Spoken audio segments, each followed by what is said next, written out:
एक राजा थे। उनकी एक बहुत प्यारी सी राजकुमारी थी। राजा राजकुमारी से बहुत प्यार करते थे और बड़े ही प्यार से उसका पालन पोषण कर रहे थे। धीरे धीरे राजकुमारी बड़ी होने लगी। 10 साल की हुई, 15 साल की हुई, फिर उसके बाद 18 साल की हुई और होते होते 20 साल की हुई। राजकुमारी जैसी सुंदर थी वैसी गुणवान भी थी। एक दिन राजा अपनी बेटी से बोले, बेटा, आप किसका भाग्य का खाती हो? देखो, मैंने तुम्हारा कितना अच्छा पालन पोषण किया है। मैं तुम्हारा कितना ख्याल रखता हूँ। मैं ना होता तो आज तुम न जाने कहाँ होती, कैसे जीवन पोषण होता तुम्हारा, कैसे तुम्हारा जीवन चलता। किसका भाग्य का खाती हो तुम? मेरे भाग्य का ना, क्योंकि मैं राजा हूँ, मैं इस लायक हूँ, मैं इस सामर्थ्य में हूँ कि मैं तुम्हें इतना सुख सुविधा दे पा रहा हूँ। राजकुमारी बोली, पिताजी, आप बहुत अच्छे हैं, लेकिन मैं ये नहीं मानती कि मैं आपके भाग्य का खा रही हूँ।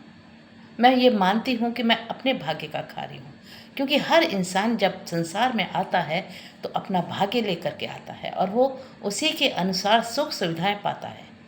मैं ऐसा भाग्य लेकर के आई हूँ। भगवान ने मुझे ऐसा भाग्य दिया है कि मैं आपके यहाँ पैदा हुई हूँ। राजा को राजकुमारी की ये बात बिल्कुल भी अच्छी नहीं लगी। वो ये सोचता था कि राजकुमारी उसके बात से सहमत होगी, लेकिन यहाँ तो बात उल्टी हो गई। राजा थोड़े अनमने हुए। उन्होंने कहा, अच्छा, तुम अपने भाग्य का खाती हो तो देखता हूँ तुम्हारा भाग्य तुम्हें कब तक खिलाता है। यदि तुम अपने ही भाग्य का खाती हो तो तुम्हें मेरे महल से जाना पड़ेगा और देखता हूँ कि तुम्हारा भाग्य तुम्हें किस तरह से खिलाता है, किस तरह से तुम्हारा जीवन यापन करता है। क्या तुम तब भी एक राजकुमारी का जीवन जी पाओगी? और ये कहकर राजा ने अपनी बेटी को क्षण भर में ही प्यार सारा भुला करके अपने से अलग कर दिया और जंगल में भेज दिया। दूत राजकुमारी को जंगल में छोड़ आए, जहाँ पर शेर, चीते और जंगली जानवर थे। राजकुमारी दुखी तो बहुत थी, लेकिन फिर भी वो ये सोच रही थी कि जाहि विधि राखे राम ताहि विधि रहिए, भगवान को जो मंजूर होगा। और वो इस तरह से वहाँ पर जब दूत वापस आ गए तो वो इधर उधर रात बिताने के लिए आसरा देखने लगी। थोड़ी दूर चलते चलते उसे दूर एक कोई महल सा दिखाई दिया। राजकुमारी उस ओर चल पड़ी। जब पास में पहुंची तो देखा कि वो एक बहुत सुंदर महल था। उसने सोचा, कोई तो यहाँ पर होगा, चलो मैं दरवाज़ा खटखटाती हूँ। उसने दरवाज़ा खटखटाया, लेकिन कोई भी दरवाज़ा खोलने नहीं आया। राजकुमारी ने धीरे से दरवाजे को थोड़ा धक्का दिया तो दरवाज़ा अपने आप ही खुल गया। राजकुमारी अंदर गई और देखने लगी कि कौन है घर में। इतना बड़ा घर है, कोई तो होगा ही। उसने घूम घूम के सारा महल देख लिया। इतने सारे कमरे थे, सारे कमरे देख लिए, सब जगह देख ली, लेकिन वहाँ पर कोई भी व्यक्ति नज़र नहीं आया उसे। बड़ी ताज्जुब में, इतना सुंदर महल, यहाँ पर तो हर सुविधा है, सोने, बैठने, खाने पीने सबकी सुविधा है, लेकिन कोई इंसान नहीं दिखाई दे रहा। आखिर क्या बात है? ऐसे ही वो सोच में पड़ रही थी। एक कमरे की तरफ बढ़ती जा रही थी और उसमें थोड़ा सा खिड़की खुली हुई थी। तो उसने खिड़की से अंदर झांक करके देखा तो कोई व्यक्ति एक शाही पलंग पर सो रहा था। राजकुमारी ने उस कमरे के दरवाजे को भी धक्का दिया और धक्का देने के बाद में वो दरवाज़ा भी खुल गया और राजकुमारी अंदर गई। वहाँ देखा कि एक मुर्दा पड़ा हुआ है, जो बहुत सारी जो पिन होती हैं उनसे बिंधा हुआ था। सारे शरीर पर पिन ही पिन उसके पर लगी हुई थी। राजकुमारी ने को बड़ा ताज्जुब हुआ, ये क्या है? समझ नहीं पा रही थी, लेकिन लौटती भी तो लौटती कहाँ? कोई उसके पास में घर ठिकाना कुछ था ही नहीं। उसने सोचा चलो इसी घर में मैं रह लेती हूँ, रात बिता लेती हूँ। कुछ नहीं है तो रात तो बिताने को मिलेगी ना, सुबह देखा जाएगा कि कहाँ जाना है। और वो रात बिताने के लिए वहाँ पर रुक गई। अब काफ़ी देर हो गई उसे, तो उसे लगा कि अब वो क्या करे, उसका मन कैसे लगे, कहाँ तक वो अकेलापन बिताए, सारी रात कैसे बिताएगी। उसे नींद भी नहीं आ रही थी, घबराहट भी हो रही थी, चिंता भी हो रही थी, भूख भी लग रही थी, प्यास भी लग रही थी। फिर भी राजकुमारी जो है सोचने लगी कि चलो कैसे भी वक्त बिताने के लिए जो ये मुर्दा पड़ा है, इसके शरीर में जो पिन कीलें चुभी हुई हैं उन्हीं को निकालती हूँ, ऐसे ही समय बीत जाएगा। कुछ तो करना पड़ेगा, वरना तो मैं इस महल से बाहर निकलूँगी तो कोई जानवर ही मुझे खा जाएगा। तो वो उस मुर्दे की कीलों को एक एक करके निकालने लगी। पूरा शरीर कीलों से और सुइयों से भरा पड़ा था, उसकी सुइयाँ निकालने लगी। निकालती रही, एक दिन बीत गया, पूरी रात बीत गई, पूरे शरीर पर से सुइयाँ ख़त्म नहीं हुई। अब उसने देखा था कि खाने पीने का तो कोई कमी नहीं थी, सब कुछ था उस महल में, हर सुविधा थी, बस कोई इंसान ही बोलने वाला नहीं था उससे। तो वो खाना पीना बना लेती अपना थोड़ा बहुत, और उस मुर्दे की जो कीलें थीं, सुइयाँ थीं, उनको निकालने में लगी रहती। ऐसे ही दिन बीतने लगे, काफ़ी दिन बीत गए, लेकिन सुइयाँ ख़त्म होने में नहीं आ रही थी और वो उसकी सुइयाँ ही निकालती जाती थी। मन बहलाने के लिए कुछ तो करे ना, कोई काम धंधा था नहीं वहाँ पर, कोई दूसरा व्यक्ति था नहीं जो उससे वो बात कर सके। और काफ़ी जब लंबा समय बीत गया तो उसके शरीर पर से भी सुइयाँ कुछ कुछ कम होने लगी और धीरे धीरे धीरे धीरे धीरे धीरे करके उस राजकुमारी ने उस मुर्दे की सारी सुइयाँ लगभग लगभग निकाल चुकी थी। थोड़ी सी सुइयाँ उसके माथे पर और थी,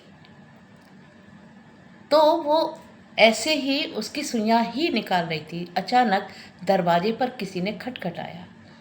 उसने कहा आज कौन आ गया, इतने महीनों बीत गए कोई नहीं आया, आज कौन आया है।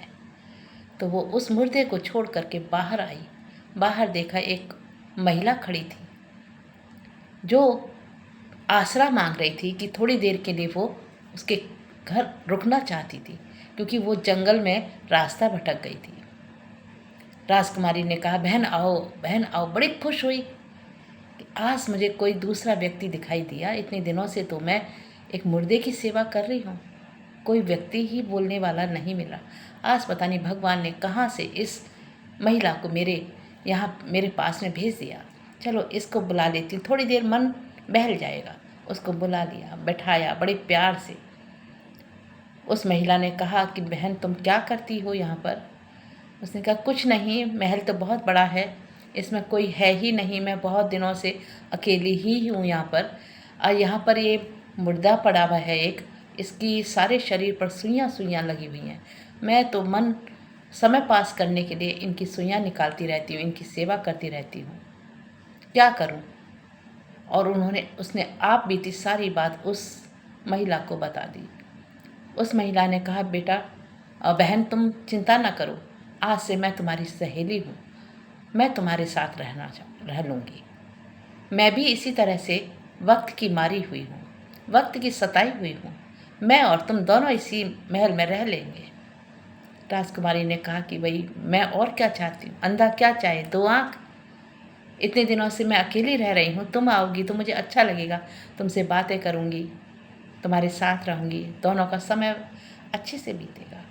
और उसने उस महिला को भी अपने साथ में रख लिया।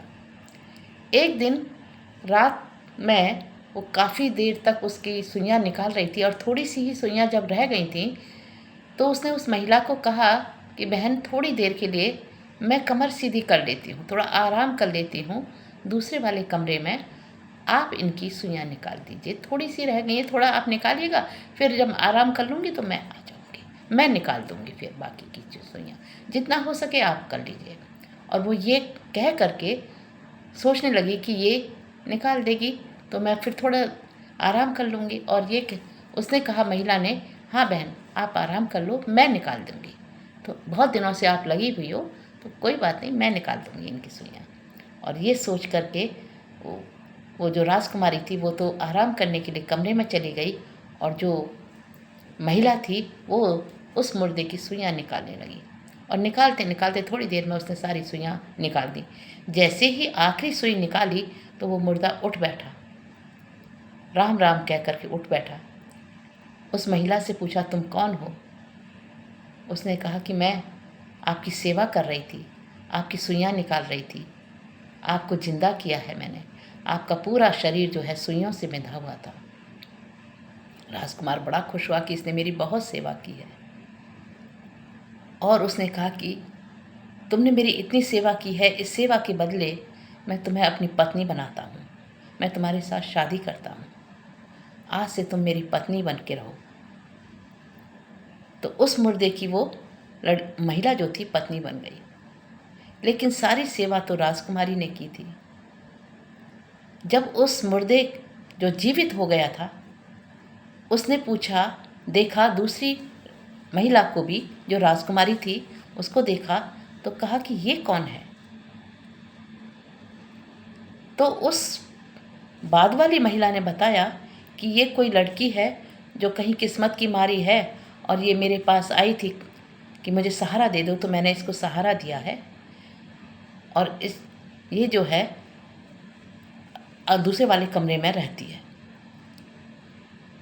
जो वो मुर्दा था वो उस क्षेत्र का राजा था, राजकुमार था। किसी लड़ाई में उसकी ये हालत हो गई थी। तो उसने कहा कि अच्छा चलो, हम जो है दोनों शादी कर ली है, तो मैं काम के लिए इस घर को संभालने के लिए कोई नौकरानी की, दासी की ज़रूरत पड़ेगी, इसको अपनी दासी बना लेते हैं, दासी का काम करेगी। अब तुम तो मेरी रानी हो ही हो, इसको दासी बना लेते हैं। और उस राजकुमारी को राजकुमार ने काम करने के लिए नौकरानी बना लिया। वो कुछ बताना चाहती थी उसको, राजकुमार को, लेकिन बता नहीं पा रही थी राजकुमारी, क्योंकि जैसे ही वो कुछ बताना चाहती थी तो जो बाद वाली महिला थी वो बहुत चालाक थी, उसे कुछ बोलने ही नहीं देती थी, राजकुमार के पास आने ही नहीं देती थी। और उसने इस तरह से उसका दिमाग बिल्कुल साफ किया हुआ था, इस तरह से ब्रेन वॉश किया हुआ था कि राजकुमार चाह करके भी उस दासी से बात नहीं करता था। और वो जो राजकुमारी थी, रात को सोती थी तो बस एक ही बात कहती थी, सारी रात उखाड़े सूर तो न जानी सुख की नींद। सारी रात उखाड़े सूर तो भी न जानी सुख की नींद, मतलब मैंने सारे रात रात बैठ करके इनकी कीलें निकाली हैं, फिर भी आज मुझे चैन की नींद नहीं है। वो चरखा काटती थी और यही बात कहती थी रात को, सोते सोते यही दो पंक्तियाँ कहती थी। राजकुमार सुनता था कि ये क्या बोलती है, सारी रात उखाड़े सूर फिर तो भी न जानी सुख की नींद।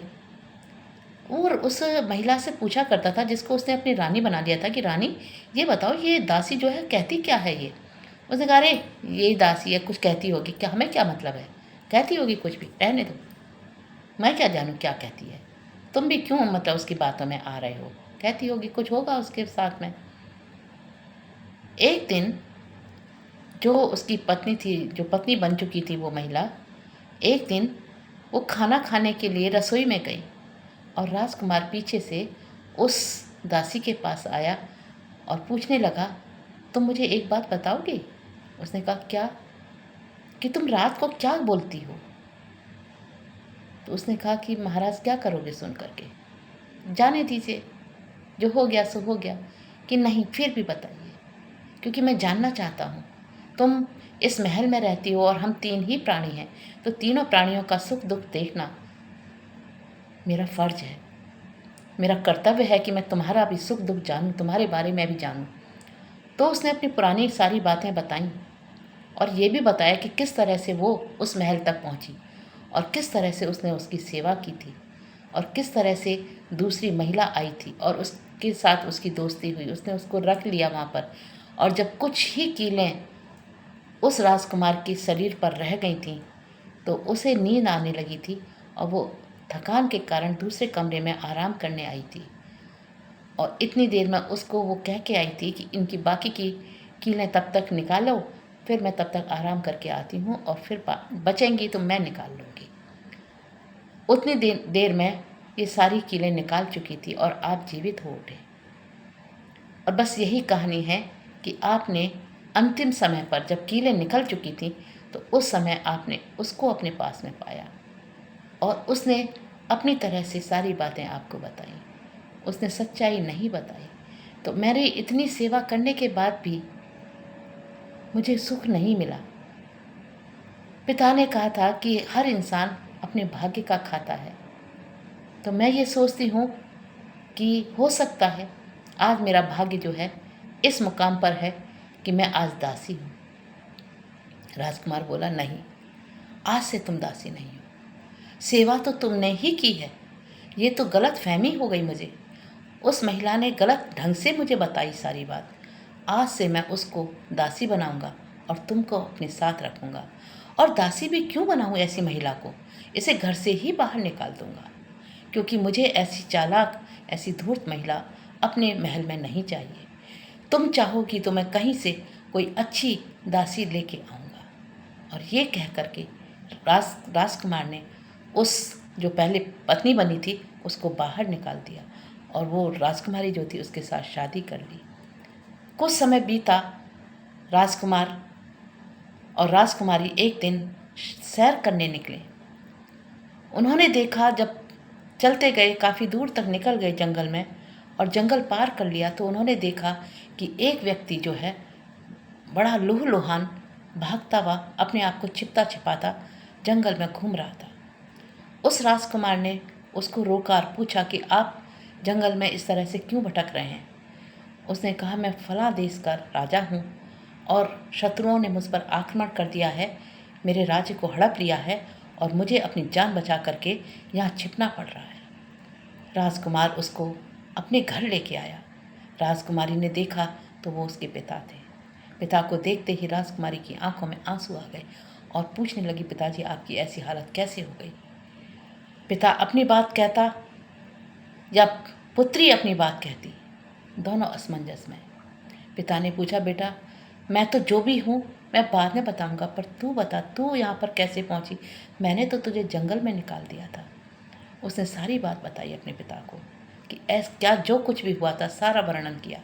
और पिता ने भी आज सही माना कि हाँ बेटा, आपकी बात सही थी। हर व्यक्ति जो है अपने भाग्य का खाता है, कोई किसी का नहीं, कोई किसी का दिया नहीं खाता। मैंने यही सोचा कि मेरे भाग्य से, मेरे सामर्थ्य से तुम पल रही हो। आज तुम राजकुमारी हो और मैं दर दर भटक रहा हूँ। मेरा राज्य भी छीन लिया गया, मेरे शरीर भी लूहलुहान है, मैं बहुत दुखी हूँ। तो इस तरह से मेरा सो सब कुछ चला गया।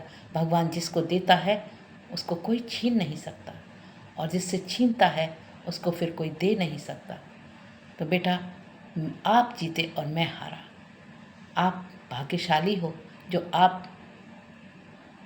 मैं भाग्यशाली हूँ जो आप मुझे पुत्री के रूप में मिली और आप भाग्यशाली हो जो ये राजकुमार आपको पति के रूप में मिला। तो मेरी कहानी का तात्पर्य यही है कि हर इंसान अपना भाग्य लेकर के आता है, अपने भाग्य का खाता है। भाग्य से ही जीवन में कुछ पाता है या भाग्य से ही कुछ होता है। जाको राखे साइयाँ मार सके ना कोई। राजा ने तो सोचा था कि राजकुमारी को जंगल में फिकवा दूंगा तो वहाँ कोई खा जाएगा, मार जाएगा, लेकिन उसके भाग्य में तो राज सुख था तो उसको राज सुख मिला। Thank you. यदि मेरी ये कहानी पसंद आई है तो प्लीज़ सब्सक्राइब कीजिएगा, लाइक कीजिएगा और कमेंट कीजिएगा। धन्यवाद। नमस्कार।